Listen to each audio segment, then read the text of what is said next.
बिस्मिल्लाहिर्रहमानिर्रहीम। अस्सलाम वालेकुम डियर स्टूडेंट्स, मैं हूं आपका बायोलॉजी इंस्ट्रक्टर उबैदुर्रहमान बेग। जैसा कि आपको मालूम है, हमने कल स्टार्ट किया है एक SLO which is describe general characteristics and economic importance of the following angiosperm families. यानी नीचे दी हुई तीन फैमिलीज के बारे में दो इंफॉर्मेशन हमने प्रोवाइड करनी है। एक उनके जनरल कैरेक्टरिस्टिक्स हैं और दूसरे इकोनॉमिक इंपॉर्टेंस है। पहली फैमिली हमारे पास जिसे हमने कल डिस्कशन जहां पे स्टार्ट की है वो है ब्रासिकेसी फैमिली, दूसरी है सोलानेसी और तीसरी है posse. Posse posse different pronunciation. Knowledge हमारे पास एंजियोस्पर्म फैमिली से। पहली फैमिली हम जो पढ़ रहे हैं वो है ब्रासिकेसी, जिसे कॉमनली हम मस्टर्ड फैमिली कहते हैं। अब डायरेक्ट में आता हूं इनके जनरल कैरेक्टरिस्टिक्स पे और आपको थोड़ा सा रिवाइज करते हुए हम आगे कंटिन्यू करते हैं। इफ यू रिमेंबर, हमने कहा इनके लीव्स सिंपल हैं, जैसे आप इस डायग्राम में देख सकते हो। कंपाउंड लीफ इसके साथ है, जहां पे आप देख रहे हो एक मेन लीफ जो है उसमें मल्टीपल लीफलेट्स होते हैं। यानी कि यहां पे एक कॉमन स्टिक आ रही है, इसे हम पेट्यूल कहते हैं, आगे पढ़ेंगे। पेट्यूल के आगे सिंपल लीफ में एक ही ब्लेड है, एक ही लैमिना है, जबकि कंपाउंड के अंदर आप देखते हो वो लैमिना डिवाइड हुआ होता है। अल्टरनेट लीव्स हैं। अल्टरनेट लीव्स मैंने समझाया था कि एक साइड पे जहां लीव है, अगला लीव उसकी ऑपोजिट साइड पे लग रहा होता है। इसके बरक्स आप देखते हो ऑपोजिट अरेंजमेंट होती है, जहां पे दो लीव्स एक दूसरे के आमने सामने एक ही पॉइंट पे अटैच होते हैं। आमने सामने यानी कि एक नोड के एक तरफ है, दूसरा नोड के दूसरी तरफ होता है। फिर है एक्स स्टिपुलेट। असल में इसमें आप देखते हो स्टिपुलेट का वर्ड, कि ये आपके पास लीफ की जहां बेस होती है, यहां पे हमें एक छोटा सा लीफ लाइक स्ट्रक्चर, एक आउटग्रोथ मिलती है, स्केल लाइक स्ट्रक्चर, ये होता है स्टिपुलेट। जिनमें ये स्टिपुलेट नहीं होता हम कहते हैं वो लीफ एक्स स्टिपुलेट है। यानी कि हमारी इस फैमिली के जो लीफ हैं वो उनमें स्टिपुलेट नहीं है। और इनमें हम कहते हैं हेयर लाइक स्ट्रक्चर्स होते हैं, जिन्हें आप ट्राइकोम भी कहते हो। ये सिंपल या ब्रांच्ड होते हैं।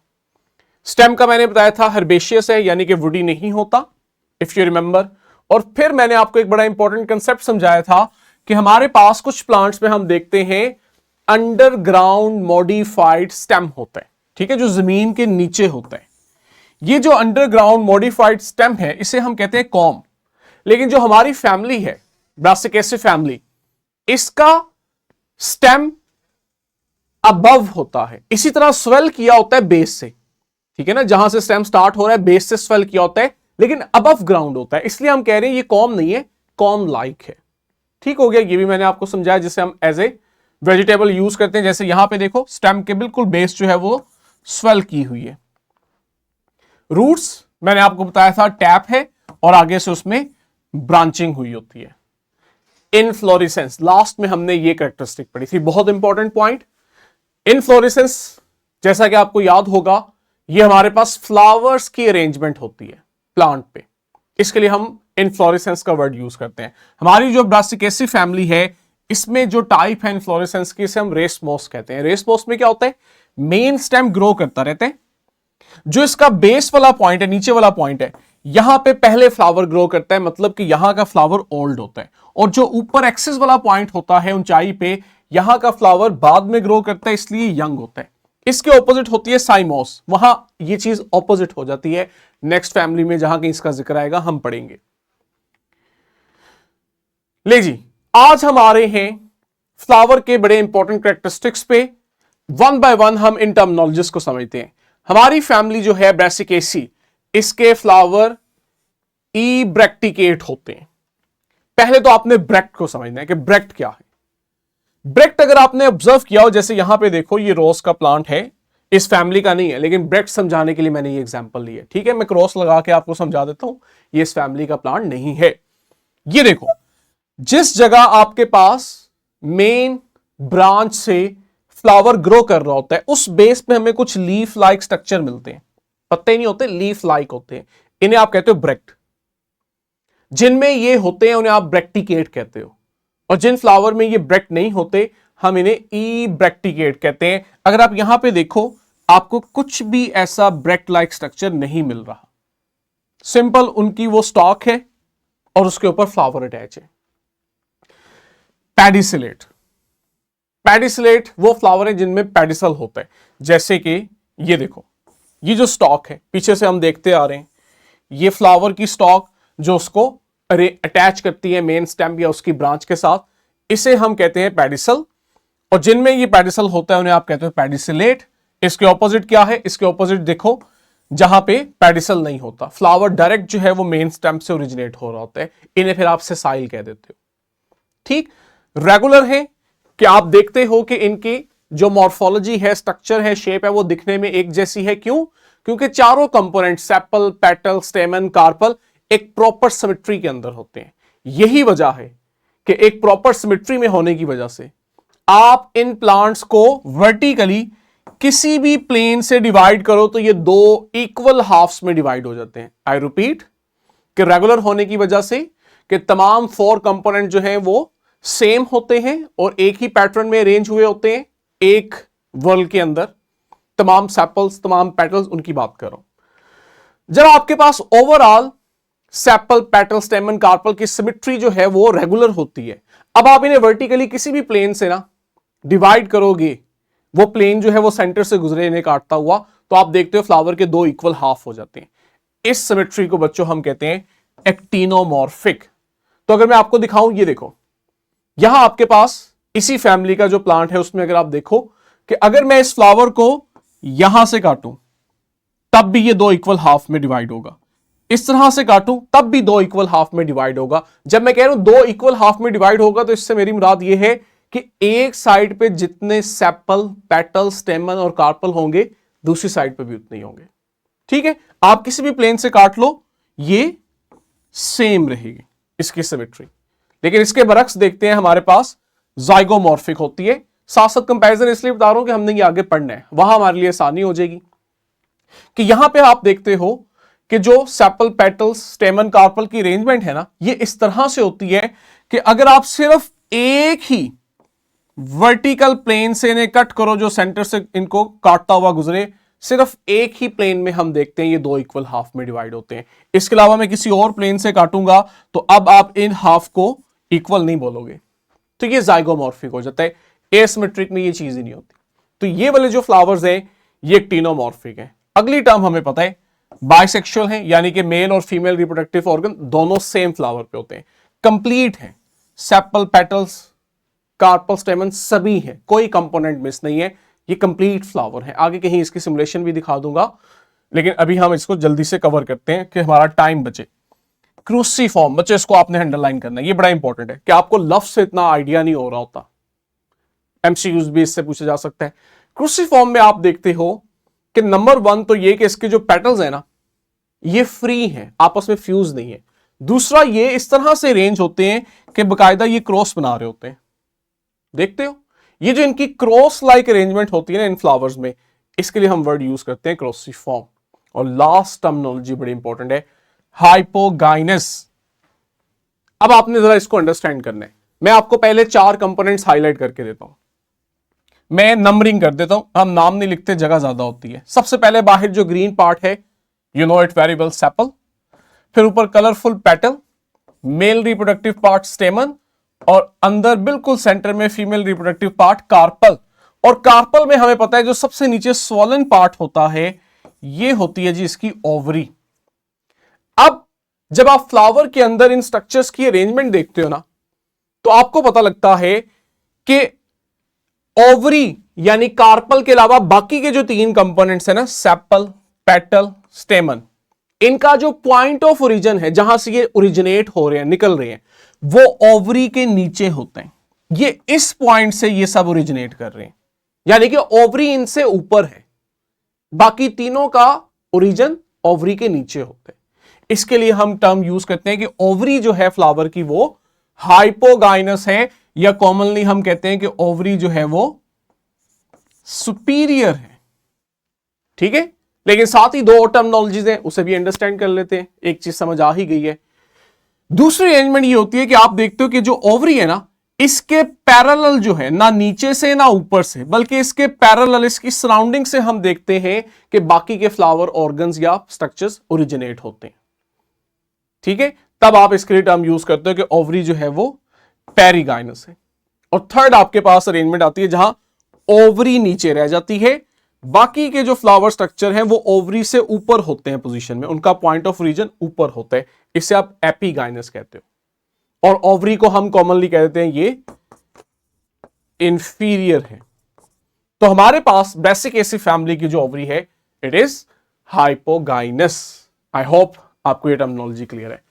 अब देखो हम वन बाय वन इन्हें पढ़ते हैं, जो फ्लावर के रिप्रोडक्टिव पार्ट्स हैं कि ये किस तरह से है। कैलिक्स जो कि सेपल्स की अरेंजमेंट को हम कह रहे हैं, कहते हैं इसमें जो कैलिक्स है ना ये पॉलीपेटालस है, पॉलीसेपेलस है। ठीक है, वर्ड को आपने अंडरस्टैंड करना है।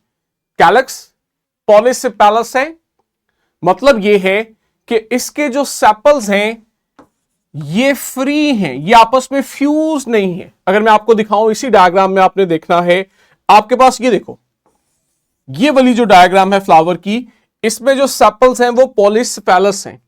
पॉलीसेपेलस इसलिए है क्योंकि यहां पे अगर आप ऑब्जर्व करो हर पेटल दूसरे से जुदा है, वाज़िया हमें नजर आ रहा है। इसके बरक्स क्या होता है, इसके बरक्स होते हैं गैमोसेपेलस। यहां पे देखो ये तमाम सेपल जो है ये अपनी बेस से फ्यूज है, ऊपर जाके मार्जिन से हम देख रहे हैं वो थोड़े से फ्री हैं, लेकिन नीचे से ये फ्यूज हुए हुए। तो ये जो ब्रैसिकेसी फैमिली है ना, इनके जो सेपल्स होते हैं ये फ्री होते हैं, तो दे आर पॉलीसेपेलस। लेकिन फ्री होके हैं कितने, 4 होते हैं जी। वो आपको सबज कलर के सेपल्स इनमें 4 नजर आएंगे। लेकिन वो जो 4 सेपल्स हैं ये अरेंज कैसे होते हैं, तो कहते हैं ये आपके पास 2 सर्कल्स के अंदर, 2 रिंग्स के अंदर, 2 वर्ल्स के अंदर अरेंज होते हैं, यानी कि 2-2 का पेयर बनाते हैं। बाहर की तरफ 2, फिर उससे अंदर की तरफ 2, इस तरह से इनकी अरेंजमेंट हुई होती है। यहां पे जितना शायद आपको हाईलाइट नहीं होगा, ये असल में ये जो ग्रीन पार्ट है ये सेपल्स हैं, यहां पे इस तरह से नजर आ रहे हैं। आगे है कॉर्ला। कॉर्ला जो है ये हमारे पास पेटल्स के वर्ल्ड को कहते हैं, उनकी अरेंजमेंट को। इनका जो कॉर्ला है वो सेपल्स की तरह, जहां पे वो सेपल्स पॉलीसेपेलस थे, इसी तरह कॉर्ला जो है ये पॉलीपेटालस है, मतलब इसके जो पेटल्स हैं ये भी फ्री है। वापस देखो इस डायग्राम को, यहां पे आपके पास पहली वाली डायग्राम में अगर आप देखो तो ये पॉलीपेटालस है, मतलब हर एक का सेपल दूसरे से अलग है, आपस में जुड़ा नहीं हुआ। ठीक है, इसके ऑपोजिट सिमेट्री में क्या होता है, गैमोपेटालस, जहां पे अगर आप ऑब्जर्व करो कि यहां पे जो पेटल्स हैं ये अपनी बेस से फ्यूज होते हैं। लेकिन जो हमारी फैमिली है इसमें पॉलीपेटालस सिचुएशन है, यानी कि पेटल्स जो हैं ये देखो येलो कलर के, ये सभी एक दूसरे से फ्री हैं, कोई किसी के साथ फ्यूज नहीं हुआ। ठीक, लेकिन सेपल्स के बरक्स जो कि 2 सर्कल्स में थे, 2 वर्ल्स में थे, ये आपके पास पेटल्स यहां एक ही रिंग में, एक ही वर्ल के अंदर अरेंज होते हैं। ठीक हो गया। लेकिन कहता है सेपल्स के पर्सपेक्टिव से अगर आप देखो तो ये उसके अल्टरनेट है, यानी कि अगर आप इनको फ्लावर को ऊपर से देख रहे हो तो आपको सेपल पेटल दोनों नजर आ रहे हैं। उसकी वजह यह है कि अगर मैं आपको समझाना चाहूं यहां पे कि अगर नीचे वाली साइड पे यू सेपल अरेंज है तो पेटल आप देखते हो वो ऊपर इस तरह से अरेंज हुए होते हैं, ओवरलैप नहीं किए होते कि जहां सेपल है एग्जैक्ट उसके ऊपर पेटल हो, ऐसे नहीं होता। तो अल्टरनेट होने की वजह से जब आप टॉप व्यू में देखते हो आपको दोनों चीजें नजर आती हैं, सेपल भी और पेटल भी। ठीक है,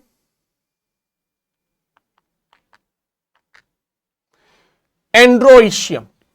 एंड्रोइशियम आपको याद होगा हमने इनके मेल रिप्रोडक्टिव पार्ट स्टेमन्स के लिए बात की थी। कहते हैं इनके जो एंड्रोइशियम या स्टेमन है ना, दे आर टेट्राडाइनमस। टेट्राडाइनमस से मुराद क्या है ये अब आपने समझना है। टोटल जो स्टेमन्स हैं इनकी तादाद है 6, लेकिन ये 4+2 की तरह अरेंज है। अब ये 4+2 क्या है, ये जो 6 स्टेमन है ना ये 2 रिंग्स में 2 वर्ल्स के अंदर अरेंज होंगे। जो सबसे बाहर वाला वर्ल है यहां पे 2 होते हैं और इसके अंदर वाली साइड पे आप देखते हो 4 स्टेमन्स होते हैं। ठीक है, ये जो 2 बाहर वाली साइड पे है ना they are small in size. ठीक है, और जो अंदर वाली साइड पे होते हैं ये लार्ज होते हैं। यहां पे आपको एटलीस्ट इनका ये आइडिया हो जाएगा कि ये देखो यहां से ओरिजिनेट हो रहे हैं बाहर वाली साइड से, और ये 2 हैं, और आपको साइज से आइडिया हो रहा है कि ये स्मॉल है, और ऊपर वाली साइड से 4 अरेंज हो रहे हैं, या आपको 2 सामने नजर आ रहे हैं, 2 इनके एग्जैक्ट पीछे पड़े हुए हैं। इस तरह से ये टोटल 4 हैं, और बाहर वाले 2 6 हो गए। ये जो अंदर वाली साइड पे 4 हैं, ये देखो, ये आपके पास वाजिया तौर पे लार्ज साइज के, ठीक है। ये जो टर्मिनोलॉजी है, अरेंजमेंट है, जहां टोटल 6 है, इनर वाली साइड पे 4 है और वो लार्ज है, और बाहर वाली साइड पे 2 हैं। इसके लिए ये जो अरेंजमेंट बनती है स्टेमन की, इसके लिए हम वर्ड यूज करते हैं टेट्राडाइनमिस। कहते हैं ये आपके पास ब्रासिकेसी फैमिली के जो फ्लावर है, इनकी कैरेक्टरिस्टिक फीचर है, यानी कि आप इनको इस बुनियाद पे पहचानते हो, ये आपको इनमें वाजिया नजर आते हैं। इंपॉर्टेंट, नेक्टेरिस, ये वो ग्लैंड्स हैं छोटे छोटे ग्रीन कलर के, जिनसे नेक्टर बनता है जी। और नेक्टर क्या है? ये शुगरी प्रोडक्ट होता है, ठीक है, जिसको बर्ड्स यूज करते हैं एज ए फूड, जिसकी वजह से बर्ड्स जो हैं वो फ्लावर की तरफ अट्रैक्ट होते हैं। असल में उन्होंने, इंसेक्ट्स ने, बर्ड ने ये नेक्टर चूसना होता है, ये उनका खुराक होती है। और इस दौरान जब वो फ्लावर पे आते हैं तो उस दौरान जो पोलन ग्रेन है, जिसमें स्पम है, वो इनकी बॉडी पे गिरते हैं। ये चूंकि नेक्टर की तलाश में एक फ्लावर से दूसरे, दूसरे से तीसरे में जा रहे होते हैं, तो इस तरह ये अपने साथ उन पोलन ग्रेन्स को भी लेके जाते हैं और पॉलिनेशन कराते हैं। दूसरे फ्लावर पे जाके बैठते हैं, कुछ पोलन ग्रेन वहां गिरा देते हैं, आगे जाके बैठते हैं, कुछ पोलन ग्रेन वहां गिरा देते हैं, जिसकी वजह से स्पम एग तक जाके फर्टिलाइज करता है और फ्रूट और सीड बनते हैं, और फाइनली वहां से नया प्लांट ग्रो करते हैं। तो कहते हैं ये जो ग्लैंड्स हैं जिन्होंने ये नेक्टर बनाना है, ये नेक्टेरिस जो है ना, ये जो 2 छोटे वाले स्टेमन अभी मैंने आपको बताए हैं जो बाहर की तरफ हैं, ये वाले, ये जो 2 स्मॉल स्टेमन हैं जो बाहर की तरफ है, कहते हैं ये असल में इनकी बेस पे मौजूद होते हैं। अगर मैं आपको यहां दिखा सकूं, ये देखो, ये जो छोटे वाले स्टेमन है, इनकी बेस पे हमें यहां ग्रीन कलर के छोटे छोटे ग्लैंड नजर आ रहे हैं, ये असल में नेक्टेरिस हैं। अच्छा, जो टेट्राडाइनमिस है, इसको जरा यहां से अंडरस्टैंड करो। यहां आपको किस तरह दिखाया हुआ है कि 4 जो हैं ये बड़े साइज के हैं, ठीक है, और ये अंदर की तरफ है, और 2 छोटे हैं जो बाहर की तरफ होते हैं। आगे हमारे पास है जी गाइनोइशियम, जो कि हमारे पास कार्पल की अरेंजमेंट होते हैं, ठीक है। इनके लिए हम कहते हैं कि इनर साइड पे सबसे अंदर गाइनोइशियम है, जो फीमेल रिप्रोडक्टिव पार्ट कार्पल का बना हुआ है। अब जरा इंपॉर्टेंट पॉइंट देखो कि इनका जो गाइनोइशियम है ये बाई कार्पेलरी है, मतलब ये, इसके पास 2 कार्पल्स हैं। अच्छा, अब 2 कार्पल्स है ना, तो आपने ये अंडरस्टैंड करना है कि 2 कार्पल्स फ्री भी हो सकते हैं और फ्यूज भी हो सकते हैं। तो हमें उसने साथ ही बता दिया कि ये जो 2 कार्पल है ना, ये फ्री नहीं है, ये आपस में एक दूसरे के साथ फ्यूज्ड है। बाहर से आप देखोगे आपको लगेगा जैसे एक ही है। तो ये 2 कार्पल फ्यूज होते हैं, इसके लिए हम वर्ड यूज करते हैं इनमें कि ये सिनकार्पस है, ठीक है। अगर मैं आगे आपको डायग्राम दिखाऊं, ये देखो, ये पूरा एक कार्पल है, जिसके लिए हम वर्ड पिस्टल भी यूज करते हैं, ओवरी स्टाइल स्टिग्मा। यहां पे अगर आप देखो, आपको वाज़ेह नजर आ रहा है कि 3 कार्पल है और तीनों अलग अलग हैं। इसके लिए हम वर्ड यूज करते हैं एपोकार्पस। लेकिन जो हमारे रिलेटेड टर्म है वो ये है कि जब आपके पास एक से ज्यादा कार्बन हो, लेकिन आप देखते हो बेस से कि ये आपस में फ्यूज होते हैं, इनकी ओवरीज फ्यूज हुई होती हैं, ये वाली ओवरीज। इसके लिए फिर हम टर्म यूज करते हैं सिनकार्पस, ठीक। तो हमारी सिचुएशन में ये सिनकार्पस है। और वेरी इंपॉर्टेंट, ये देखो फिर वही बात रिपीट हो रही है, ओवरी सुपीरियर है यानी हाइपोगाइनस है। ये देखो ओवरी सुपीरियर है, बाकी के स्ट्रक्चर ओवरी के नीचे से ओरिजिनेट करेंगे। लेकिन अब एक और इंपॉर्टेंट टर्मिनोलॉजी, सुपीरियर तो है लेकिन यूनिलोकुलर है। यूनिलोकुलर से मुराद है कि इसमें एक ही कंपार्टमेंट है। ये देखो, यूनिलोकुलर के अंदर एक लोक्यूल होता है। लोक्यूल इसके अंदर वो जो कैविटी है, कंपार्टमेंट है,